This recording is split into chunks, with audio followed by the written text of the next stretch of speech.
انہیں اس بات کو بھی سوچنا چاہیے کہ 9 سال کا وقفہ ہے. 21 اپریل 1938 کو علامہ اقبال کا انتقال ہوتا ہے اور 14 اگست 1947 کو پاکستان کا جنم ہوتا ہے. 15 اگست 1947 کو یہ ملک آزاد ہوتا ہے. جس نے سارے جہاں سے اچھا ہندوستان ہمارا، جس نے لکھا ہو کہ مٹی کی پتھر کی مورتوں میں سمجھائے تو خدا ہے، خاک وطن کا مجھ کو ہر ذرہ دیوتا ہے. جو خاک وطن کے ہر ذرہ کو دیوتا کہہ رہا ہو، اس کے اوپر کوئی بھی الزام لگانے سے پہلے سوچنا یہ ہوگا کہ یہ معاملہ 2 اور 2 4 کی طرح آسان نہیں ہے. ذرا ہم کو سیاسی پس منظر کی طرف دیکھنا ہوگا، اقبال کی فکر کی طرف دیکھنا ہوگا. 1905 میں اقبال جب ہندوستان سے یورپ جاتے ہیں اور یورپ سے پی ایچ ڈی کرنے کے بعد جب واپس آتے ہیں، ان کی فکر میں جو تبدیلی ہوتی ہے، نیشنلزم کو لے کر، راشٹرواد کو لے کر، قومیت کو لے کر ان کی فکر کی جو تبدیلی ہے، اس کو بڑے بڑے عالم اپنے ڈھنگ سے دیکھنے کی کوشش کرتے ہیں. بہرحال یہاں عرض یہ کرنا تھا کہ یہ خوبصورت ترانہ ہے اقبال کا، جسے ہم بچوں کا قومی ترانہ کہتے ہیں. یہ اتنا خوبصورت ترانہ ہے کہ ہندوستان کے ہر شہری کو اور ہندوستان کے ہر بچے کو یہ ترانہ یاد رکھنا چاہیے اور اسے جذبہ فخر کے ساتھ پڑھنا چاہیے اور اپنے دوسرے اہل وطن کو بھی بتانا چاہیے کہ وطن کی محبت کے گیت گانے میں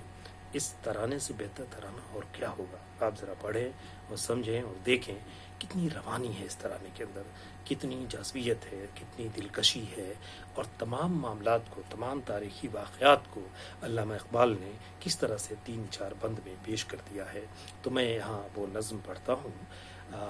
کہ چشتی نے جس زمیں میں پیغام حق سنایا، چشتی نے جس زمیں میں پیغام حق سنایا،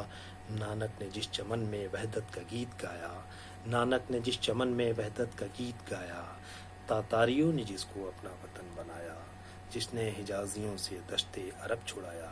میرا وطن وہی ہے، میرا وطن وہی ہے، میرا وطن وہی ہے، میرا وطن وہی ہے. یونانیوں کو جس نے حیران کر دیا تھا، یونانیوں کو جس نے حیران کر دیا تھا، سارے جہاں کو جس نے علم و ہنر دیا تھا، مٹی کو جس کی حق نے زر کا اثر دیا تھا، مٹی کو جس کی حق نے زر کا اثر دیا تھا، ترکوں کا جس نے دامن ہیروں سے بھر دیا تھا، میرا وطن وہی ہے، میرا وطن وہی ہے. اب یہ دیکھیے کہ یونانیوں کو، یونانی اپنے علم و فضل کے لیے، اپنی علمیت کے لیے قدیم زمانے سے مشہور رہے، لیکن یہ ہندوستان کی دھرتی ہے، یہ ہمارا ملک ہے جو اس زمانے میں بھی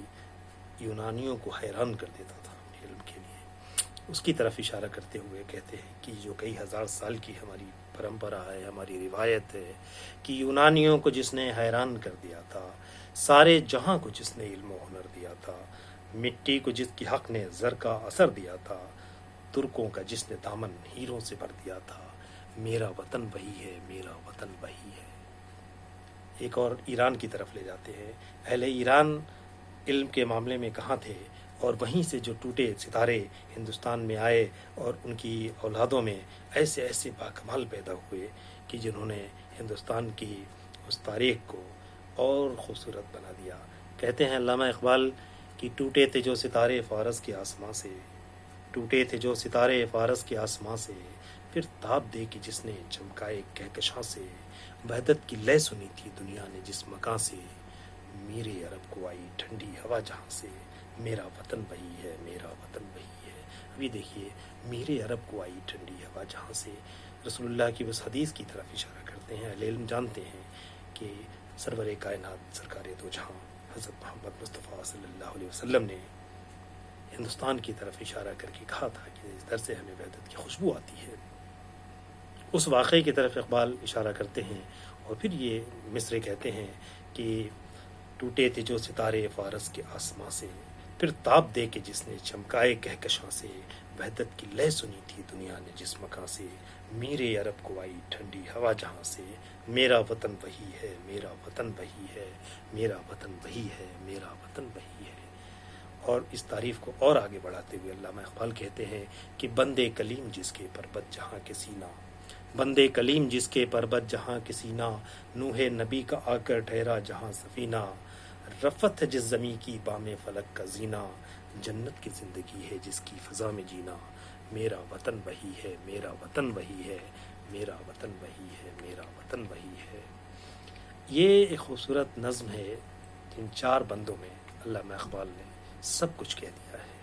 یہ نظم اپنے بچوں کو یاد کرائیں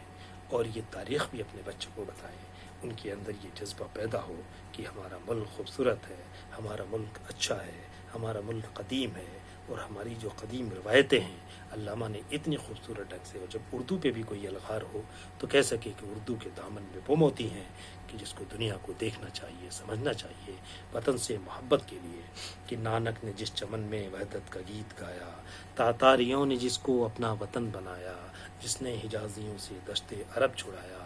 میرا وطن وہی ہے، میرا وطن وہی ہے۔ چشتی نے جس زمین میں پیغام حق سنایا، نانک نے جس چمن میں وحدت کا گیت گایا، تاتاریوں نے جس کو اپنا وطن بنایا، جس نے حجازیوں سے دشت عرب چھڑایا، میرا وطن وہی ہے، میرا وطن وہی ہے۔ یونانیوں کو جس نے حیران کر دیا تھا، سارے جہاں کو جس نے علم و ہنر دیا تھا، مٹی کو جس کی حق نے زر کا اثر دیا تھا، ترکوں کا جس نے دامن ہیروں سے بھر دیا تھا، میرا وطن وہی ہے، میرا وطن وہی ہے۔ اور ٹوٹے تھے جو ستارے فارس کے آسماں سے، پھر تاب دے کے جس نے چمکائے کہکشاں سے، وحدت کی لے سنی تھی دنیا نے جس مکاں سے، میرے عرب کو آئی ٹھنڈی ہوا جہاں سے، میرا وطن وہی ہے، میرا وطن وہی ہے۔ وہ بندے کلیم جس کے بربت جہاں کے سینہ، نوح نبی کا آ کر ٹھہرا جہاں سفینہ، اور رفت ہے جس زمیں کی بام فلک کا زینہ، جنت کی زندگی ہے جس کی فضا میں جینا، میرا وطن وہی ہے، میرا وطن وہی ہے۔ علامہ اقبال کی یہ خوبصورت نظم جب یہ کہتے ہیں کہ جنت کی زندگی ہے جس کی فضا میں جینا، تو اور کہنے کے لیے کیا رہ جاتا ہے، کیا بچ جاتا ہے۔ بہت بہت شکریہ، آپ نے یہ ویڈیو دیکھا۔ آپ اپنے بچوں کو یہ نظم یاد کرائیں، خود بھی جانیں، دوسروں کو بھی بتائیں، اور انہیں کہیں کہ اپنے وطن سے محبت کا جذبہ، اپنے وطن پہ فخر کرنے کا جذبہ آپ کے اندر بہت شدید ہونا چاہیے۔ پھر ملاقات ہوگی کسی اور ویڈیو میں، آپ سے ملیں گے۔